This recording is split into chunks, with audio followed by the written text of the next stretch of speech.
You're watching CNN and this is Connect the World with me, Lynda Kinkade. Welcome back. Let's return now to our top story, those talks in Belarus about ending the simmering conflict in eastern Ukraine. The leaders of Ukraine, Russia, Germany and France are preparing to meet in Minsk. It's believed negotiations will focus on the withdrawal of heavy weaponry from conflict areas and the creation of a demilitarized zone. They'll also be looking at the future of those regions in eastern Ukraine that have declared that they won't accept the government in Kiev. Well, despite those peace talks, Ukraine is asking the US for weapons, saying it is outgunned by pro-Russian rebels. Germany is against this, with Chancellor Merkel saying last week, quote, "I can't envisage any situation in which improved equipment of the Ukrainian army leads to a situation where President Putin is so impressed he will lose militarily. There's no way to win this militarily. That's the bitter truth." But at home, Mr. Obama is under pressure to send weapons, with a range of voices saying it's time to stand up to Russia. If we help Ukrainians increase the military cost to the Russian forces that have invaded their country, how long can Putin sustain a war that he tells his people is not happening? That's why we must provide defensive arms to Ukraine. So what's at stake if Washington gets even more involved in a crisis that's 8,000 kilometres away, but for Russia, it's right on its doorstep? To talk about how ties with Russia could be affected and how US arms would impact the situation, I'm joined by Stephen Walt, Professor of International Affairs at Harvard University. Professor, thanks for joining us. Firstly, nice to be with you. What do you think about arming Ukraine in terms of whether it will escalate this conflict? Is that your thought on this? Well, everyone is concerned by the situation in Ukraine, but in this case, arming the Ukrainian government will actually make the situation worse. It will cause more Ukrainian suffering, and it's not going to lead to a resolution of the conflict. And the basic problem here, as Chancellor Merkel recognizes, is that support from the United States or from others is not going to tip the balance in favor of Kiev. Any actions we would take to arm the Ukrainian rebels can be countered by Russia, which can simply escalate and provide more support for the rebels or get more actively involved itself. So escalating in this case by sending arms to Kiev simply prolongs the conflict, makes it worse, and is ultimately worse for the Ukrainian people. And in terms of the US involvement, what are the dangers of the US getting involved in what many see as a European crisis? Well, the central problem is that once you begin to escalate a conflict, you don't have full control over where things might lead.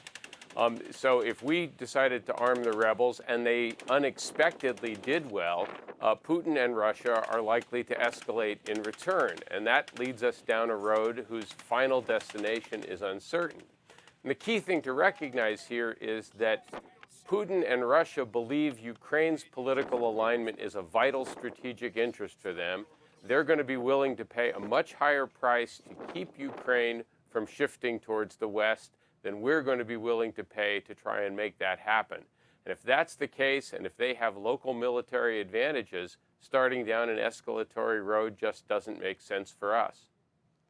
And as we heard earlier, US President Barack Obama also has been considering increased military involvement in Syria and Iraq, targeting ISIS. The US is, of course, already leading airstrikes against the militant group. And in the last couple of hours, Mr. Obama asked Congress to formally authorize military force. Now, the White House wording limits the use of any ground forces and sets a time limit of 3 years for the operation. So how does a decision on tackling ISIS differ from the situation regarding Ukraine? I think here the clear difference is that the Obama administration believes that the limited use of American military force can have a decisive strategic effect against ISIS. I think the administration also realizes that ultimately that problem can only be solved by local actors, by Iraqis, by eventually some form of Syrian support, and by the Kurdish forces as well, that we're not going to be able to solve that with a large-scale American ground force presence. But limited American support might be able to help the anti-ISIL forces tip the balance in their way and ultimately defeat ISIS, So in that sense, it's very different than the situation we're facing in Ukraine. Now, you say Moscow is acting from a position of weakness and a fear of NATO expansion.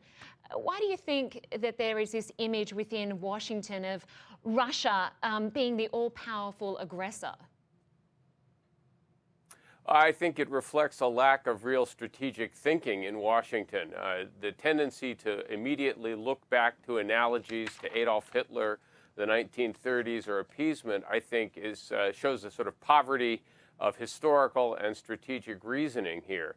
The fact is, Russia is not a rising revisionist power the way Nazi Germany was in the 1930s. It is ultimately a declining power. It's also a power that's made it very clear for many years that it viewed the expansion of NATO and the movement of American influence eastwards as a threat to their long-term strategic interests, the same way the United States would view a great power moving into the Western Hemisphere as a threat to our long-term strategic interests. And this is one of these cases where the smart thing for the United States to do is end that process and not continue to provoke Russia in circumstances where Russia both has greater resolve but also a greater capacity to shape events. Professor Stephen Walt, we really appreciate your time today. Thanks for joining us.